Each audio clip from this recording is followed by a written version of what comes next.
मानवको श्रेष्ठता त्यसको कर्मले हुन्छ।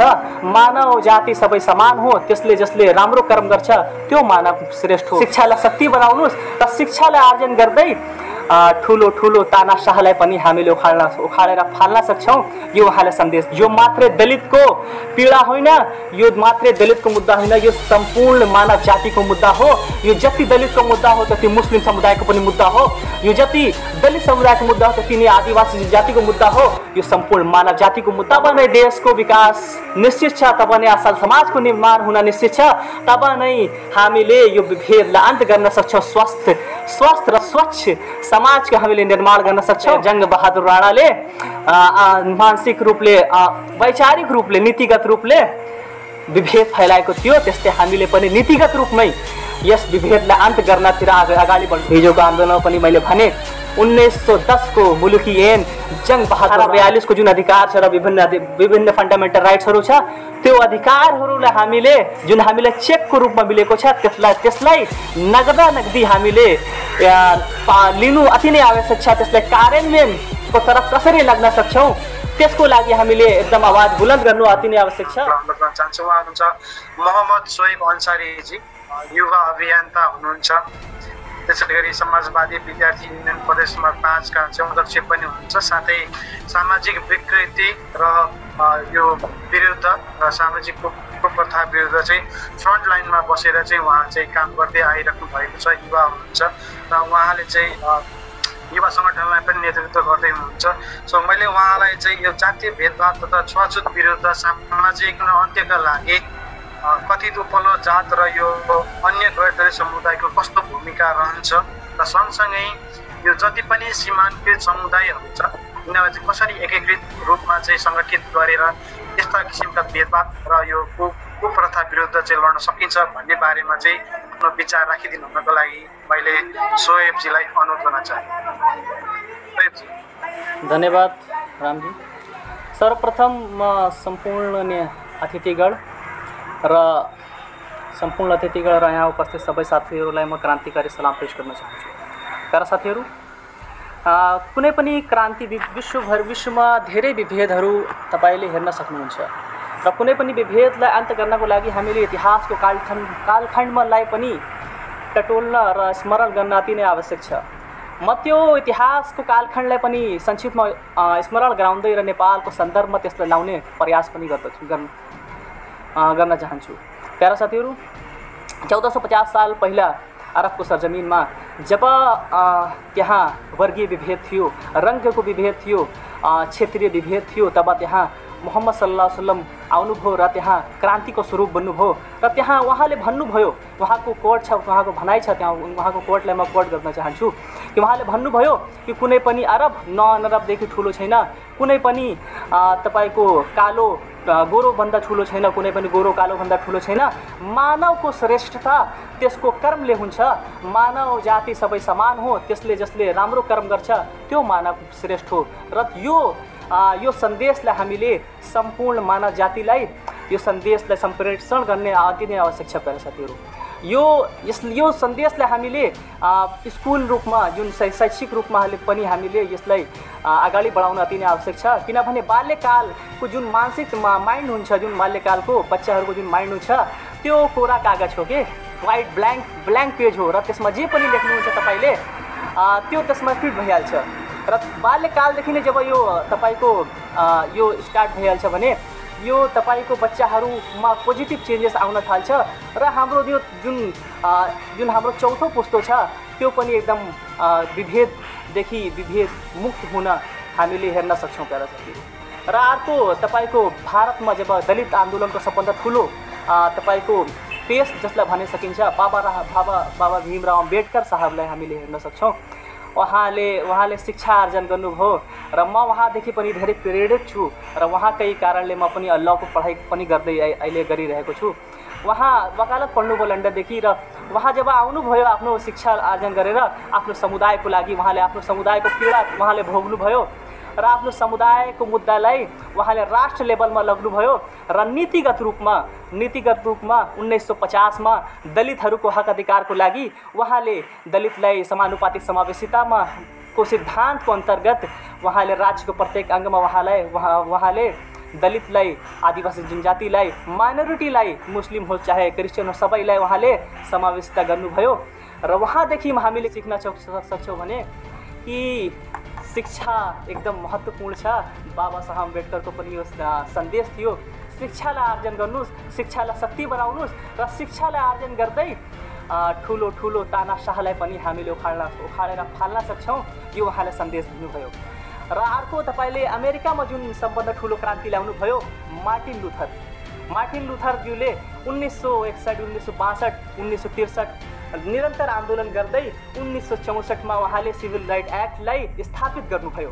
1964 मा सिभिल राइट एक्टलाई स्थापित गरेर काला गोराको जुन विभेद थियो, लैङ्गिक जुन विभेद थियो, त्यो विभेदलाई अन्त्य गर्दै उहाँले नीतिगत रूपमा संविधानमै यो ऐनमै सिभिल राइट एक्ट 1964 मै उहाँले कालाहरूको लागि समानुपातिक समावेशिताको सिद्धान्तको आधारमा उहाँले राज्यको प्रत्येक अङ्गमा समावेश गर्नुपर्छ कालाहरूलाई। त उहाँले कालाहरूलाई हकाधिकार दिलाए। अनि मात्रै त्यहाँ पब्लिक सेक्टरमा होइन, उहाँले प्राइभेट सेक्टरमा पनि उहाँले समानुपातिक समावेशिता कालाहरूलाई दिलाए। र यहाँदेखि हामीले के सन्देश दिनुपर्छ भने जुन हाम्रो संविधानको धारा 42 मा जुन हामीलाई अधिकार प्राप्त भएको छ वीर शहीदहरूको बलिदानीबाट, त्यो जुन धारा 42 को हाम्रो धारा 42 को जुन हाम्रो अधिकार छ कि राज्यको प्रत्येकमा दलित होस् चाहे आदिवासी जनजाति होस् चाहे थारू होस् चाहे मुस्लिम होस् चाहे अल्पसङ्ख्यक र अपाङ्ग होस्, सबैलाई तपाईँले समानुपातिक समावेशिता राज्यको प्रत्येक अङ्गमा समावेश गर्नुपर्छ। त्यो हामीलाई लिखित रूपमा हामीलाई त्यो मिल्यो त्यहाँबाट। तर हामीले मार्टिन लुथरसँग के सिक्नुपर्ने आवश्यक छ कि मात्रै पब्लिक सेक्टरमा होइन, प्राइभेट सेक्टरमा पनि हामीलाई समानुपातिक समावेशिताको आधारमा सबैलाई समावेश गर्नु अति नै आवश्यक छ। किनभने म इक्जाम्पल दिन चाहन्छु कि विगतमा जुन तपाईँको पब्लिक सेक्टरमा निजामती सेवामा जुन खुलेको थियो 9445 जहाँसम्म, त्यसमा मात्रै सिट खुलेको थियो। तपाईँ आफै सोच्नुहोस्, यति कम सिटमा तपाईँले समावेश गर्दा लाखौँ करोडौँ तपाईँको दलित, आदिवासी जनजाति जुन हाम्रो पीडित समुदाय छ, सीमान्तरीय समुदाय छ, त्यसलाई 9400 मा मात्रै सीमित गरेर कसरी हुन्छ? सबभन्दा धेरै आर्थिक जुन अपर्च्युनिटिजहरू छन् त्यो प्राइभेट सेक्टरमा पनि छन्। र त्यसको लागि पनि हामीले हाम्रो आन्दोलन हाम्रो अभियानलाई अगाडि बढाउन अति नै आवश्यक छ। प्राइभेट सेक्टरमा पनि समानुपातिक समावेशिताको लागि हामीले अगाडि बढ्नु अति नै आवश्यक छ।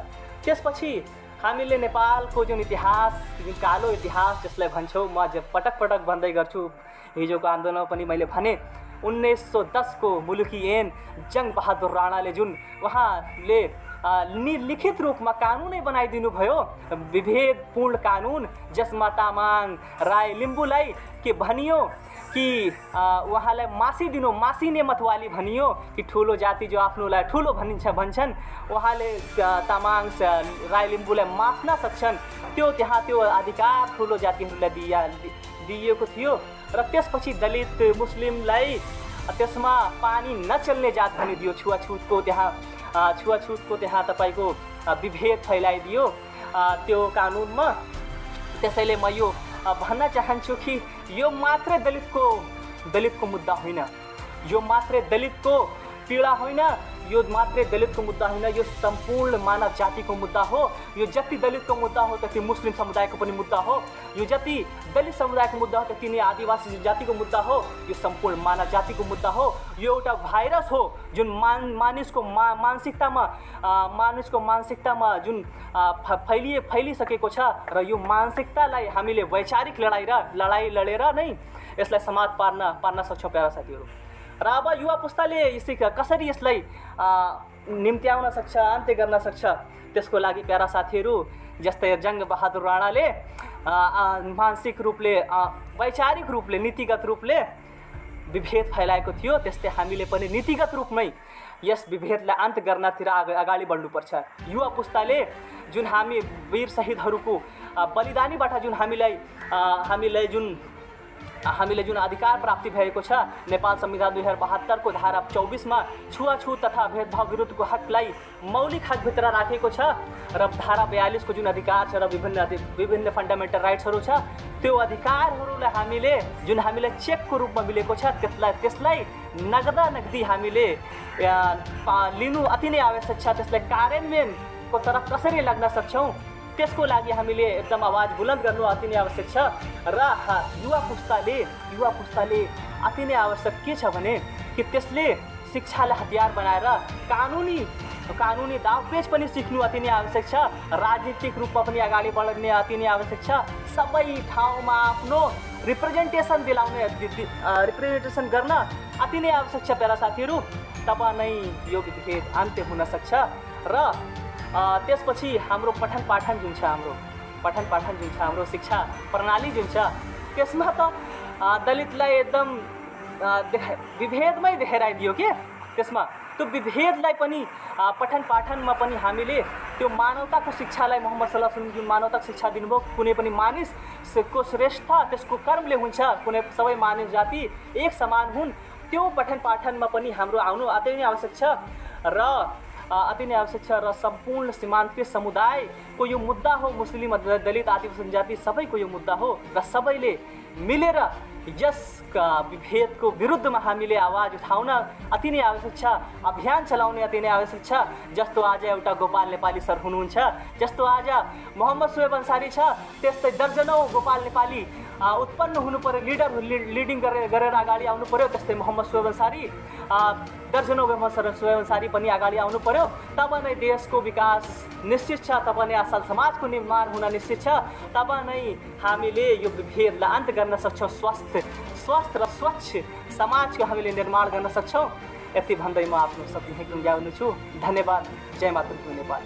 मैले सोएबजीलाई समय दिएँ। अहिले उहाँलाई प्रश्न थियो राजनीतिक यो एजेन्डामा युवाहरू चाहिँ किन यो सक्रिय हुन नसकेको भन्ने एउटा प्रश्न थियो।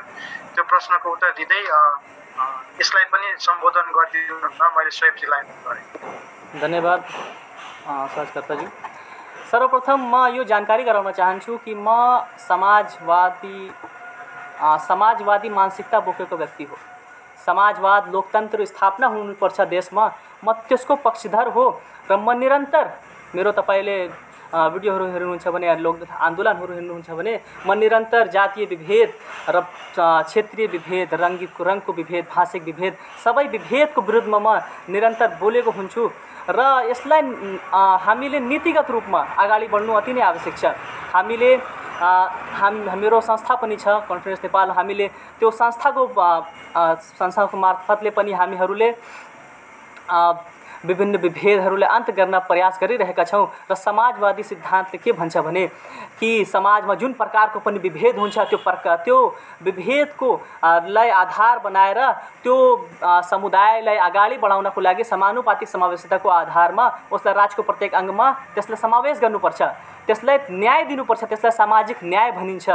साथीहरू, त्यसैको लागि यो हामीले शिक्षा आर्जन गर्न अति नै आवश्यक छ र शिक्षा आर्जन गरेपछि हामीले आफ्नो आवाज बुलन्द गर्न सक्छौँ। जस्तै बाबा भीमराव अम्बेडकरले गर्नुभयो, जस्तो मोहम्मद सल्लल्लाहु अलैहि वसल्लमले गर्नुभयो, त्यस्तै हामीले शिक्षा आर्जन गर्दै हामीले आफ्नो समुदायको लागि, समाजमा भइरहेको उत्पीडनको लागि हामीले आवाज बुलन्द गर्दै जानुपर्छ।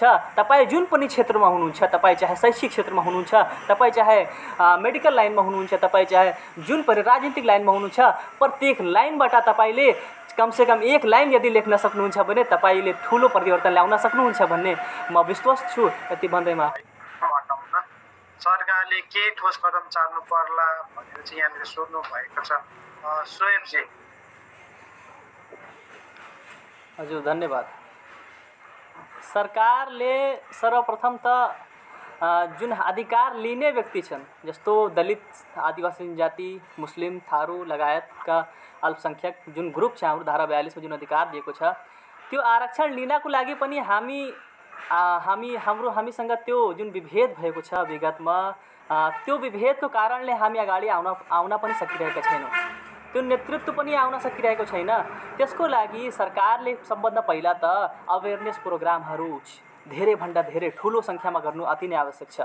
त्यसपछि वार्ड स्तरले नै त्यो अवेरनेस हुनुपर्छ र जुन डाटा हुन्छ दलित कति छन्, आदिवासी जाति कति छन्, त्यो डाटाको आधारमा प्रत्यक्ष रूपले वार्ड स्तरले नै अवेरनेस गरेर सङ्घ संस्थाको सहकार्य लिएर त्यो अवेरनेस गर्दै जब जान्छन् तब नै जुन आरक्षणहरूको जुन फाइदा छ तब नै दलित, आदिवासी जाति, मुस्लिम, थारू लगायतका अल्पसङ्ख्यक ग्रुपले तब नै लिन सक्छ। किनभने अवेरनेसको एकदम कमी छ। त्यो अवेरनेसको लागि पनि सरकारले एकदम ठोस कदम उठाउनु अति नै आवश्यक छ र हामीहरूले पनि यसको लागि बोल्न अति नै आवश्यक छ। त्यो भन्दै म आफ्नो शब्द धन्यवाद। हजुर धन्यवाद सोएबजी। फेरि पनि मैले यहाँनिर हामीलाई धेरै धेरै धन्यवाद। फेरि पनि आफ्नो विचार राखिदिनु हुनको लागि मोहम्मद सोएब अन्सारीजीलाई मैले 3 मिनटको समयभित्रमा आफ्नो विचार राखिदिन अनुरोध। धन्यवाद रामजी। सर्वप्रथम त म यो जानकारी गराउन चाहन्छु युवा पुस्तालाई कि हामीहरूले हाम्रो समुदायको इतिहास जान्न अति नै आवश्यक छ। हाम्रो समुदाय कसरी विभेदमा पढ्यो, कसले विभेद गर्यो र यसलाई यो विभेदलाई मतलब अन्त कसरी गर्न सकिन्छ, त्यसको हामीले त्यसलाई फुल प्रुफ प्लानको साथै हामी पनि अवेर हुने र अरूलाई पनि अवेर गर्ने प्रयास गर्नु अति नै आवश्यक छ। त्यसपछि यो एउटा वैचारिक लडाई हो, मानसिक लडाई हो। यो वैचारिक लडाईलाई हामीले पनि शैक्षिक रूपले अगाडि बढाउँदै वैचारिक रूपले हामीले यसलाई अगाडि बढाउन अति नै आवश्यक छ। हाम्रो जुन पछिल्लो आन्दोलन भयो, दलित आन्दोलन, आदिवासी जाति आन्दोलन, मुस्लिम आन्दोलन, थारू आन्दोलन लगायतको आन्दोलन जुन भयो, त्यसबाट उपलब्धि प्राप्त भएको जुन हामीसँग हक अधिकारहरू छन्, धारा 42 छ, तपाईको जो धारा 24 छ, त्यो अधिकारलाई हामीले मात्रै अहिले चेकको रूपमा हामीलाई मिलेको छ। त्यसलाई नगदी कसरी हामीले लिन सक्छौँ, हाताहाती कसरी लिन सक्छौँ, त्यसको लागि पनि हामीले सङ्घर्ष गर्न अति नै आवश्यक छ र आफ्नो वरिपरिको साथीहरूलाई पनि अवेर गर्न अति नै आवश्यक छ। तपाईँ जुन पनि फिल्डमा हुनुहुन्छ त्यो फिल्डमा तपाईँ बसेर पनि तपाईँले आफ्नो समुदायको लागि धेरै ठुलो कार्य गर्न सक्नुहुन्छ। तपाईँ यदि अवेर हुनुहुन्छ भने तपाईँको समुदाय पनि अवेर हुन्छ र अवेरनेसको एकदम नै आवश्यक छ। अवेरनेसको कमी भएको कारणले नै जुन हामीले प्राप्ति भएको जुन संविधानमा प्राप्ति भएको अधिकारहरू छ त्यसलाई अहिले पनि दलित समुदाय, सीमान्तकृत वर्गले आफ्नो हस्तक्षेप जनाएर त्यसलाई पाइरहेको अवस्था छैन। त्यसको लागि अवेरनेसको पनि अति नै आवश्यक छ। यति भन्दै म रामजी, गोपाल नेपालीजी र सुधांशु दिदीलाई पनि म धन्यवाद र समता फाउन्डेसनलाई पनि धन्यवाद व्यक्त गर्न चाहन्छु र यति भन्दै म आफ्नो शब्द यही टुङ्गाउँदै धन्यवाद। जय मातृभूमि नेपाल। धेरै धेरै धन्यवाद सोएबजी तपाईँको विचारको लागि। अब हामी कार्यक्रमको अन्त्यमा